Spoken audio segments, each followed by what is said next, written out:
Presidential historian on CNN saying President Trump is unfit for command, citing former White House Communications Director Anthony Scaramucci. Basically, Scaramucci was let go today. He also cites the president's tweets as the reasons. Let's see if our own presidential historian agrees. He's Doug Wead. Good to see you, Doug. He joins me now.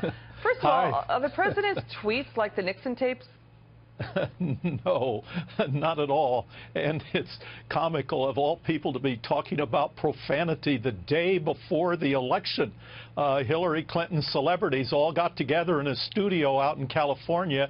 They used Jesus' name in vain, mixed it with the F word to urge their supporters to get out and vote. You can imagine if they had used the name Muhammad as a curse word in a commercial that showed on YouTube. You can look it up on YouTube. That's what they did to get out the vote for Hillary Clinton. But how are tweets like the Nixon tapes? Well, he's talking about the profanity, and that's what I was talking about. But luckily, Michael Moore, Douglas Brinkley alone don't pick the president. The people pick the president. And the people have seen the last two presidents, a Democrat and a Republican. The poor got poorer, the rich got richer, and it wasn't because the rich were smarter and they worked harder. It was because of corruption on a scale of Brazil and the Congo. One company gets $100 million from the Federal Reserve, another one doesn't. One company gets exempted from regulations, environmental regulations, another doesn't. They're sick and tired of the corruption, and so they picked Donald Trump. They wanted to mix things up. Okay, let's get to this one, Doug. Here's one for you. Michael Moore, he got so angry he made a big mistake on Twitter. Now, the liberal movie maker said President Trump did not win the election. That's what he said on Twitter, quote, "Hey, loser, you lost. You lost on November 8th. You lost on Friday." This is the Obamacare failure. "You hold fake power that was not given to you by the majority of Americans. Loser." Now, some on Twitter coming to the president's defense, questioning Moore, saying, exactly how did he lose the election?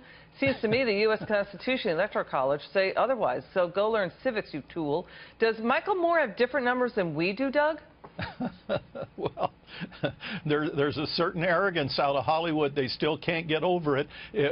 Hollywood supported Hillary, and Wall Street supported Hillary, and academia supported Hillary, and they've never forgiven us for not picking who they think is the right person.